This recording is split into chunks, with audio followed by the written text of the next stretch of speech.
ሰላም በመጀመሪያ የቦኒ ህልፈተ ህይወት በጣም አሳዝኖኛል። እንግዲህ ፈጣሪ ለመላው ቤተሰቦና ወዳጆቿ መጽናናቱን እንዲሰጥልኝ ከልብ እመኛለሁ። በመቀጠል እንደዚህ አይነት ነገሮች እንዳይከሰቱ ምን ማድረግ አለብን የሚለውን መነጋገር ያለብን ይመስለኛል።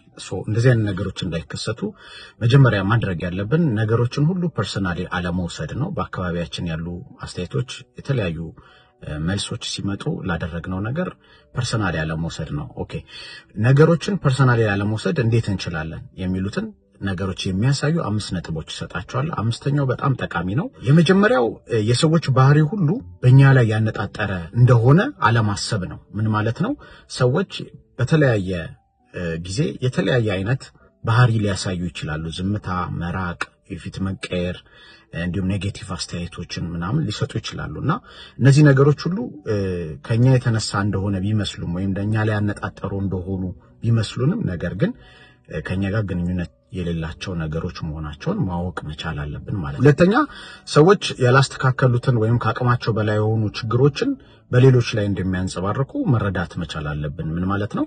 ደስተኛ ያልሆኑ ሰዎች ብዙውን ጊዜ በውስጣቸው ያለውን ትርምስ አካባቢያቸው ላይ ላለ ቀለል ያለና ለማይጎዳቸው ሰው ወይም ሁኔታ አምጥተው ድራፕ ያደርጋሉ ማለት ነው። ስለዚህ ሁሉ ነገር በእኛ ምክንያት ሳይሆን አባቶቻችን እንደሚሉት አህያውን ፈርቶ ዳውላውን እንደሚባለው ማለት ነው ሰዎች ላይ ዳምፕ ያደርጋሉ። በሳይኮሎጂ ይሄ ዲስፕሌስመንት ይባላል። ሶስተኛው የሚቀሰቅሱን ወይም የሚያነሳሱን ትሪገር የሚያደርጉን ነገሮች መፎስ የሚጠይቁ ወይንም ደግሞ የድሮ ትዝታችን ውስጥ ያሉ ኤክስፒሪየንሳችን ውስጥ ያሉ ነገሮች መሆናችንንም ማወቅ መቻል አለብን ማለት ነው። ምን ማለት ነው? አንድ ነገር በጣም ሲያመን እና በጣም ሲሰማን አብዛኛውን ጊዜ እየነካ ያለው ካለፈው ጊዜ ያልተፈወሰ ቁስላችንን መሆኑን ማሰብ አለብን። ስለዚህ ለነዛ ነገሮች ቀጥታ ሄዶ መፍትሄ መስጠት ነው እንጂ ከተሰጠን አስተያየት ጋር ያይዞ ቁስላችንን ተነካክቶ ሌላ ስሜት ውስጥ እንዲከተን መፍቀድ የለብንም ማለት ነው።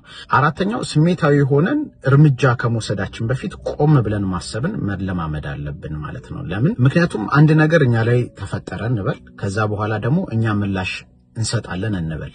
ነፃነታችን ያለው በሁለቱ መካከል ነው። ነገሩ በመፈጠሩና ከዛ በኋላ እኛ ምላሽ መስጠት የምንችልበት ወይ ደግሞ የምንሰጥበት ጊዜ መካከል ያለችው ጋፕ ውስጥ ነው ነፃነት ያለው። ምን ማለት ነው? በዛ ጊዜ መልካም ውሳኔ ወስነን መልሳችንን ጥሩ ካደረግነው ነገሩ ጥሩ ይሆናል። መጥፎ ምላሽ ከሰጠን መጥፎ አውትካም ይኖራል ማለት ነው። ስለዚህ ምላሾቻችን ላይ ዲፔንድ ያደርጋል። ስለዚህ ዶን ሪአክት ሪስፖንስ መስጠት ብቻ ነው ያለብን ማለት ነው። አምስተኛና በጣም ጠቃሚው ነገር አእምሮአችን በጭንቀት ሲባዝን ወይም ደግሞ ጭንቀት ውስጥ ስንሆን ነገሮች ሁሉ እኛ ላይ ያነጣጠሩ እንዲመስሉን ያደርጋል ማለት ነው ጭንቀት ማለት ነው። ስለዚህ አትጨነቁ ነው። ላለመጨነቅ ምን ማድረግ አለብን? አሁን ላይ መኖር ነው። ብዙ ጊዜ ወደ አሁን ስንመለስ ጭንቀታችን ረገብ ይላል። ምክንያቱም አሁን ውስጥ ሁሉ ነገር አለ። የምንፈልገው ነገር በጊዜ አለ። ከሌለም ለማሟላት ወደ እንቅስቃሴ እንገባለን። ጭንቀት ብዙ ጊዜ ቀደም ብሎ ወደፊት የመሄድ ምልክት ነው ማለት ነው። ስለዚህ በጣም ወደፊት ስንጓዝ አእምሮአችን ስለወደፊቱ ብዙ መረጃ ስለማይኖረውና ስለነገ ስለማያውቅ ጭንቀት ያደርጋል። ዴንጀር ይመስለዋል ማለት ነው።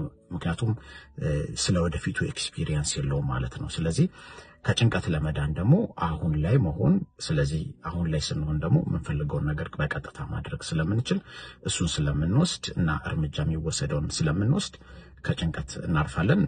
ወተን አክቲቪቲ ላይ ኢንጌጅ እንሆናለን ማለት ነው። ይሄን ለማለት ነው። ኮፒ ሊንክ ሼር እንዳይረሳ ብዙዎች ጋር እንዲደርስ። ቴንክ ዩ